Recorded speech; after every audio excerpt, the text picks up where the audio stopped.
Hello, and welcome to the second lecture, which is going to be all about decentralization in Bitcoin. Now, in the first lecture, you saw a lot of the crypto basics that underlie Bitcoin, and we ended with a simple currency that we called Scrooge coin that seems to achieve a lot of what we want in a ledger-based cryptocurrency, except for one big glaring problem, which is that it relies upon the centralized authority called Scrooge. And we ended with the question of how do we de-Scroogify this currency? How do we go to a decentralized version of this? That's what we're going to see today. What I find cool about this is that the way in which Bitcoin achieves decentralization is not purely technical, but it's a combination of technical and clever incentive engineering. And at the end of this lecture, you should have a really good appreciation for how this happens, and a lot of the magic or the mystery of Bitcoin should become clear to you, and how it works, and why it's secure, and what makes it tick. So it turns out that decentralization is an important concept not just for Bitcoin, but in fact, this notion of competing paradigms of centralization versus decentralization plays out in a variety of different digital technologies. To understand Bitcoin's decentralization, I want to start with the caveat that decentralization almost always is not all or nothing. Almost no system is purely decentralized or purely centralized.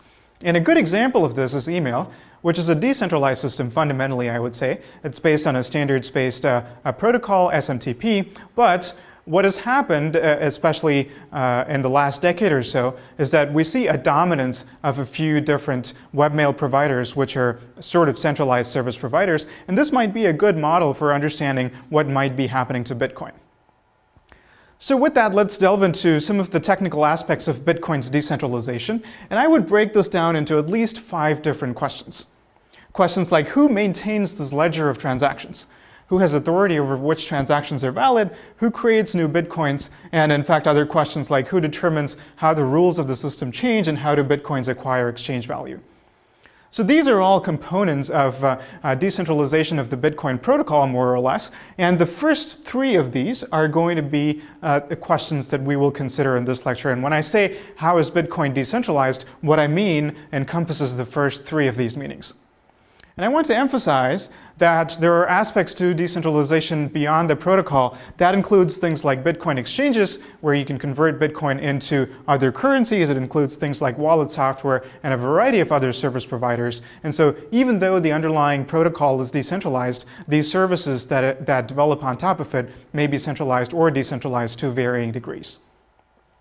And just to drive home this point, let me show you 3 different aspects of Bitcoin and where they fall on the centralization-decentralization spectrum. First, there's the peer-to-peer network.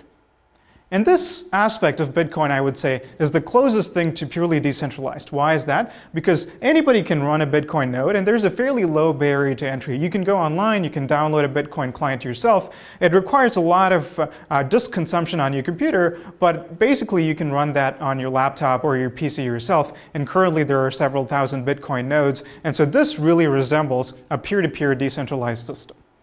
But that's not the only component of Bitcoin. There's also Bitcoin mining, which we'll study later in this lecture. And Bitcoin mining is technically also open to anyone, but it turns out that it requires a very high capital cost. It's a consequence of how the system happens to have evolved. And because of this, there has been a high centralization or a concentration of power in the Bitcoin mining ecosystem. And the community frequently sees this as quite undesirable. So this aspect of Bitcoin is not quite as decentralized as one might want it to be. And here's a third aspect, updates to the software. And this really gets to how and when the rules of the system change. And once again here, one can conceptually imagine that everybody running a Bitcoin node will look at the Bitcoin specification and maybe even create their own software. And again, you have a purely decentralized system. But of course, that's not how it works in practice. The core developers are really trusted by the community, and they have a lot of power when it comes to determining what Bitcoin software each of these nodes will run on their computer.